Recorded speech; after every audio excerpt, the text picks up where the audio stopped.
Desde la Mesoamérica prehispánica, el sabor y el aroma de la vainilla han perfumado al mundo. Pocos saben que la vainilla proviene de una flor, una orquídea que crece en las selvas húmedas. La vainilla tiene una gran variedad de usos. En repostería para la elaboración de panes, postres como pasteles y helados. En bebidas e infusiones. En medicina como estimulante del sistema nervioso. Por su suave aroma, se utiliza también en perfumes y fragancias.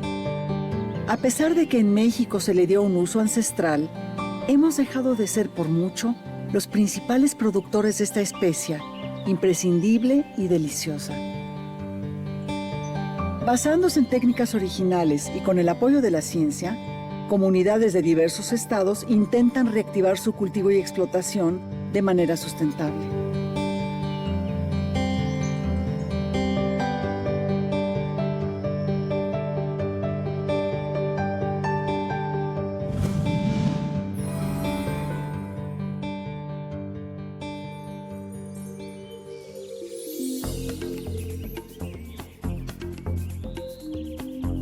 De las más de 25,000 especies de orquídeas, México cuenta con alrededor de 1,250, de las cuales un 40% son endémicas. La orquídea de la vainilla no se encuentra solamente en nuestro territorio, ya que se ha reportado su presencia en otros países. Lo que sí es propio de México es su uso desde las antiguas culturas prehispánicas. El empleo de innumerables plantas con fines medicinales fue inherente a todas las culturas mesoamericanas. La vainilla tuvo aplicaciones médicas, pero su uso más común consistía en ser la especia con la que se aromatizaba la bebida del cacao, el chocolate. En lengua náhuatl se le nombraba Islixochitl o Tlilxochitl, que significa flor negra, y su cultivo se concentró en la zona norte de los estados de Veracruz y Puebla. La vainilla es una planta que pertenece a la familia de las orquídeas. Es una enredadera, la flor cumple con lo que es el número de pétalos y demás de la familia de las orquídeas, por eso pertenece a esta familia. Dentro de este grupo de plantas está el género Vanilla, que tiene alrededor de 110 especies que se distribuyen en las partes tropicales del mundo. Sin embargo, el continente con mayor diversidad de este género es el continente americano, con alrededor de 52 especies. El nombre de la vainilla proviene de los conquistadores españoles, ya que sus frutos, de entre 15 y 30 centímetros de largo, se parecen a las vainas de las espadas. Le parece una leguminosa como los que ellos conocían, pero una vaina más pequeña, como una de un frijol, un ejote, pero más pequeña. Botánicamente, el fruto de la vainilla es una cápsula, ¿sí? Entonces, así se le quedó, vainilla. A través de las rutas comerciales, los productos americanos como el cacao, el tomate, el chile, la calabaza y desde luego la vainilla, entre muchos otros más, se conocieron en todo el mundo. Los primeros vestigios del uso de la vainilla en esta época pues son, podemos citar varios documentos históricos, entre ellos tenemos el Códice Cruz-Badiano de 1552, el Códice Florentino 1572. Hay una ilustración allí en la que dice que la vainilla era utilizada contra la histeria, contra las fiebres y sobre todo era considerada como una planta afrodisíaca. Era muy utilizada y efectivo para problemas de riñones y vejiga. También se menciona su efectividad cuando había problemas de trabajos de parto en las mujeres. La vainilla da vigor al cerebro y también era usado para la mordedura de animales venenosos. Eso es a grandes rasgos cómo era el uso de la vainilla en la época prehispánica. La vainilla, cuyo nombre científico es Vanilla planifolia, es una planta trepadora, enredadera o liana.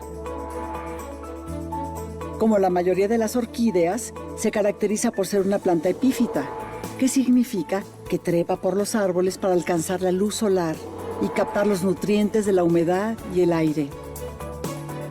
Su polinización natural ha disminuido, ya que los cambios ambientales han mermado drásticamente las poblaciones de abejas euglossinas, insectos que se cree eran los encargados de polinizar a la planta, por lo que se tiene que realizar en forma manual. Se cultiva tanto en ambientes naturales como bosques tropicales y templados y en invernaderos. La vainilla es de ambientes tropicales, básicamente, de lugares en donde se tengan condiciones de clima tropical, de una precipitación también regular, con una temporada seca, que eso es muy importante porque es el momento en que florecen. Y posteriormente empiezan las lluvias, que es cuando las flores ya fueron polinizadas, se empiezan a desarrollar los frutos y alcanzan entonces su máximo desarrollo alrededor de unos 6 meses. Son plantas que viven encima de otras plantas, pero que no toman recursos para alimentarse de ellas. No crece sobre el suelo propiamente, sino sobre la materia orgánica, y después empieza a trepar. Sus raíces van saliendo en los nudos y va atrapando, va agarrándose del árbol.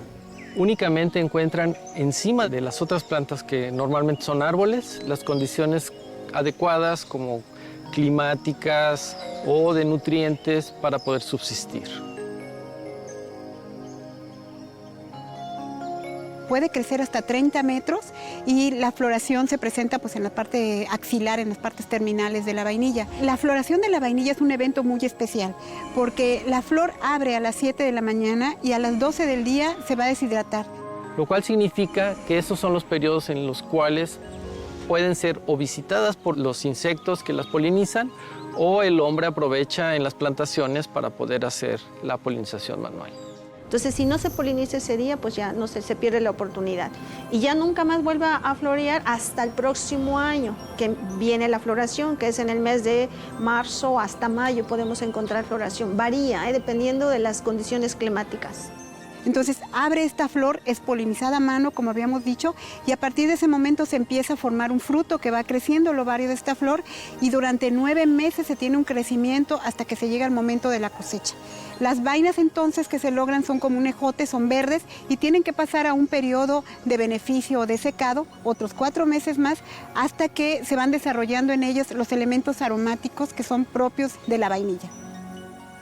La vainilla, como ustedes saben, es una sustancia aromática, por lo tanto tiene 2 componentes, aromático y no aromático.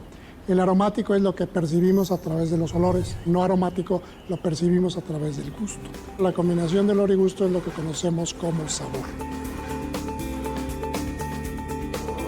En el cerebro se encuentra el bulbo olfatorio, que tiene receptores que responden a sustancias aromáticas. El bulbo olfatorio se comunica directamente con áreas del sistema nervioso central, por lo que el olor llega directamente al cerebro y se puede conjuntar con la percepción gustativa. La percepción gustativa se capta en las papilas gustativas, que se encuentran en la lengua y alrededor de la región orofaríngea. Esta región también tiene receptores gustativos. Tanto el olfato como el gusto van por vías distintas al sistema nervioso central y luego convergen en un área que es una estructura del sistema límbico que se llama amígdala. Lo interesante de esta región, la amígdala, es que es una región que está muy relacionada a las emociones, de tal manera que la emoción, el olfato y el gusto van a converger en esta estructura y además llegan a otra estructura que es la corteza, una parte de la corteza que es la corteza insular. De tal manera que en estas estructuras es donde son circuitos donde se almacena la información. No es en un área en particular del cerebro, sino en circuitos cerebrales, a la cual también convergen otras estructuras que son muy relacionadas con las respuestas emocionales, las respuestas vagales, las respuestas del control de la presión arterial, la frecuencia cardíaca, está controlada por esta estructura que es la corteza insular. De tal manera que hay un circuito muy interesante donde converge el olor, el gusto, las emociones y la corteza.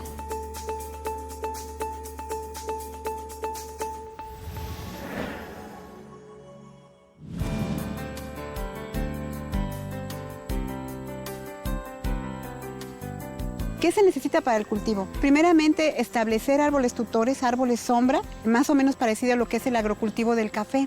Esto nos da una ventaja porque pueden considerarse como cultivos amigables con el ambiente. Pertenecer a un sistema donde va a haber árboles, va a haber corredores de aves, va a haber fauna, va a haber otras cosas que se van a mantener.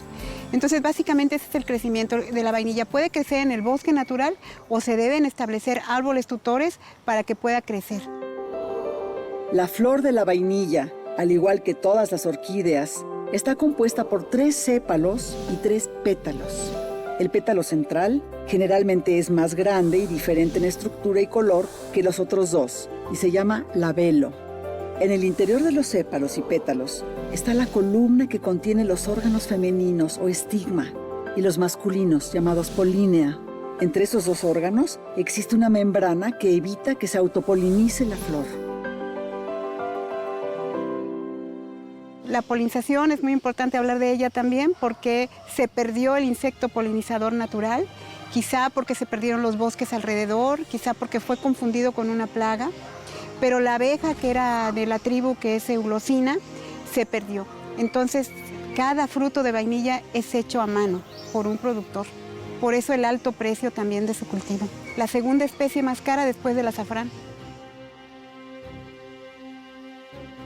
Cuando alguien quiere iniciar a cultivar vainilla, lo que tiene que hacer es sembrar los esquejes, que son los pedazos de bejuco o de liana, se siembran y no va a florecer hasta después de 4 años, o sea que hay que esperar para que floree y a veces la primera floración no es del todo satisfactoria, sino hasta el 5.º año cuando las flores son abundantes. Entonces es allí cuando empieza a ser posible la polinización, porque la flor si no se poliniza no va a haber fruto. Bajo ese escenario quiere decir que los frutos están expuestos durante un largo periodo a muchos cambios climáticos, muchas condiciones, que en el caso de las plantaciones pues son asociadas al manejo que tienen por los productores. La vainilla tiene 4 compuestos químicos principales. Estamos hablando de la vainillina, estamos hablando del ácido hidroxibenzoico, el ácido hidroxibenzaldehído y el ácido vainillínico. Aunque tiene otros cientos de compuestos químicos que en su conjunto dan el aroma y el sabor especial a la vainilla. En este caso vainillina, que es el principal en importancia, le confieren ciertas propiedades más allá que las propiedades aromatizantes. Pueden funcionar como antioxidantes, como antimicrobianos, anticancerígenos, antimutagénicos. Estos compuestos pueden tener beneficios no nada más en las características sensoriales de la vainilla, sino en beneficios a la salud. En México, la producción de vainilla apenas alcanza el 1% respecto a otras naciones productoras, como Indonesia, que produce el 45%, Madagascar el 29%, China el 14%, entre otros países como Uganda o Comores o la Polinesia Francesa. La denominación de origen es prácticamente comercial, en donde se enmarcan de manera geográfica, ¿sí? En donde están las condiciones más idóneas que nos permite obtener una mejor calidad de producto. Oaxaca, la parte de la Chinantla es donde se ha encontrado la diversidad genética más grande en México, también en Chiapas. En Veracruz ahí también hemos visto algunas diferencias. En la parte de Quintana Roo hay algunas especies que podrían ser interesantes que estamos resguardando para futuros fitomejoramiento. Nosotros tenemos un banco in vitro. ¿Cuál es el objetivo de un banco in vitro? Pues tenemos que estar reproduciendo para cuando el cultivo se llegue a perder por condiciones climáticas y demás, nosotros podamos restablecer este cultivo. Nosotros estamos colaborando dentro de la Red Vainilla en un programa de micropropagación. Las semillas de vainilla se ponen en una gelatina nutritiva, le proporciona una serie de vitaminas y demás. Después, para su germinación necesitan un hongo micorrícico. Entonces aquí se sustituye la función que el hongo le podría dar y luego pues el crecimiento que se va teniendo. ¿Por qué nos interesa propagar la vainilla por semilla? Pues precisamente para darle variabilidad genética, porque los cultivos en el campo son clones que tienen la misma información, tienen homogeneidad, y aquí propagándolas por medio de semillas ya tenemos esa variación que puede conferirles algunos atributos en el campo, a lo mejor mayor resistencia a plagas, enfermedades y demás. Nosotros además estamos buscando nuevas adaptaciones de la vainilla, originar diversidad genética primero por la propagación por semilla y después por híbridos naturales que van a conferirle ciertas propiedades a nuestros productores del campo. De las 110 especies que se reportan, 3 son las de mayor importancia comercial alimenticio. Estamos hablando de la Vanilla planifolia, Vanilla pompona y Vanilla tahitensis. Y de estas 3, la Vanilla planifolia es la de mayor demanda en el mercado por sus cualidades aromáticas. ¿A qué se debe el aroma tan especial de la vainilla de México? Se debe a las condiciones climáticas en donde crece la vainilla. Hay un periodo que se llama el periodo de canícula, que es un periodo de deshidratación del fruto por el calor, que hace que se presente el buqué de la vainilla. La vainilla mexicana debe ser considerada como un vino. Los elementos que se han encontrado en la vainilla son muchos más. La vainilla mexicana sabe a chocolate, sabe a tabaco, sabe a muchas más cosas que la vainilla que es producida en otro mundo, aunque sea la misma planta. Lo que se debe tener en cuenta es que generalmente se utilizan esencias sintéticas, las cuales distan mucho de la suavidad en el sabor y aroma originales de la vainilla natural. Es muy importante hablar sobre el descubrimiento del producto sintético, ¿no? Que tiene un sabor parecido a la vainilla. Esta es una de las causas también por las cuales se perdió el mercado de la vainilla natural, porque se descubre el sintético, ¿no? Algo parecido. ¿De dónde se extrae el sintético? Prácticamente de todos lados, de todo lo que es el desperdicio de la industria del papel, de la madera, cualquier tipo de celulosa, de desperdicio, puede ser materia prima para hacer el sintético de la vainilla. Entonces, desgraciadamente, estamos más acostumbrados a comprar el sintético, que es muy barato en cualquier supermercado, que el natural, que es un poco más caro, pero proviene de toda esta historia de los productores, de la polinización manual, de un cultivo que es amigable con el ambiente, que participa el género y demás. Entonces, estamos más acostumbrados a usar la vainilla artificial y se dice que los mexicanos lo que conocemos como el sabor a vainilla en realidad es la vainilla sintética.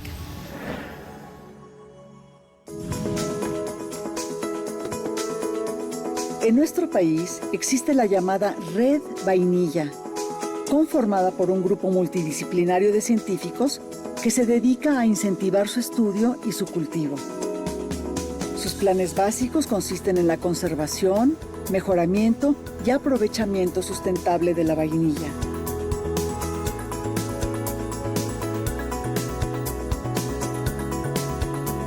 También trabajan en programas de reinserción de su cultivo en diversos lugares como Papantla en Veracruz, La Chinantla y Tuxtepec en Oaxaca, en Quintana Roo y Puebla, entre otros sitios, en donde se fomenta el trabajo comunitario de su cultivo. Desafortunadamente, el trabajo de la Red Vainilla se ha visto muy limitado en los recursos económicos necesarios para su óptimo desempeño, lo que obstaculiza su invaluable labor. Los integrantes de la red estamos distribuidos en diferentes partes de la República, que están atendiendo en sus localidades. Lo que ha sido más gratificante para nosotros es el trabajo con comunidades, porque cómo permanecer el cultivo de la vainilla, cómo generar para que no sea un cultivo que se pierda, porque realmente podemos considerar que la vainilla es un cultivo en peligro de extinción. A las personas les cuesta mucho el mantenimiento de las plantas, les cuesta mucho la polinización, entonces tenemos que trabajar de la mano con ellos, porque el cultivo se está desplazando. El cambio climático lo que causa pues que haya un desplazamiento con cierta velocidad de las plantas y de los organismos hacia sitios en donde anteriormente había condiciones de temperaturas más bajas. Hemos visto que el polen, a medida que la temperatura sube, entonces no logra hacer una polinización adecuada y el fruto se cae. Con todos estos problemas, la superficie sembrada se ha venido disminuyendo, pero muy considerablemente. Aún en Veracruz, que es el principal productor, ha disminuido su superficie. En Puebla, pues no se diga, ¿no? Es muy importante salvaguardar o guardar lo que se llama germoplasma. ¿Qué es germoplasma? Pues es el material genético, la diversidad. Se habla que en la vainilla hay una erosión genética. ¿Qué es la erosión? Pues realmente que se está perdiendo la diversidad de la vainilla. Los bosques, lógicamente, tienen mucho que ver para perder el germoplasma nativo, o sea, los genes. Eso es lo que estamos perdiendo. Cuando se tira un bosque, estamos perdiendo de las especies nativas el 80% y solo se conserva un 20%. Yo pongo un ejemplo, el estado de Veracruz. Si tenemos el 4% de la vegetación original, quiere decir que hemos perdido las especies endémicas que crecían ahí, ¿no? Y deberíamos estar muy preocupados porque conservemos cuando menos lo que queda. Ya no lo toquemos, pero no es así. Hay como una inconsciencia en ese sentido, ¿no? Desgraciadamente, los conocimientos no se generan de la noche a la mañana. Para dar una recomendación, necesitamos hacer pues, todos los protocolos que conlleva el método científico para que sea aplicable al campo. Y eso pues tarda. Tenemos que rescatar toda esta sabiduría que se tienen las personas grandes, los ancianos, porque es un cultivo que debe de perpetuarse. Entonces nosotros estamos ya difundiendo este cultivo también en chicos estudiantes de biología y de agronomía que reconozcan el papel a veces de sus mismos abuelos que han estado manejando el cultivo de la vainilla pues durante cientos de años también, por generación en generación. En un principio tuvimos recursos a través del Sistema Nacional de Recursos Fitogenéticos de Zagarpa y bueno, seguimos trabajando con mucha pasión y tocando muchas puertas para seguir colaborando en este sentido. Necesitamos financiamiento para poder hacer investigación. Se necesita financiamiento para los talleres de capacitación para los productores.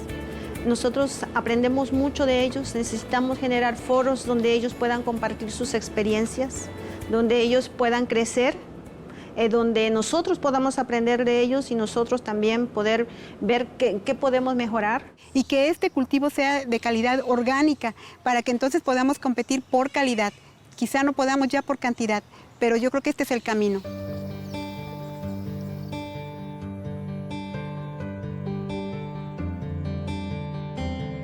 El aspecto cultural, me voy a referir a que quienes sembraban la vainilla. Está basado en la gente adulta, o sea, la gente ya mayor, que es el que conoce cómo sembrar vainilla, cómo tratar la vainilla. Pues muchos están muriendo y los jóvenes de ahora pues ya no quieren sembrar vainilla precisamente por todos los problemas que se está pasando. Pues ahí es a donde puede haber una ruptura prácticamente de conocimientos que se estén heredando de generación en generación, pero bueno, lo hacemos a nuestras posibilidades.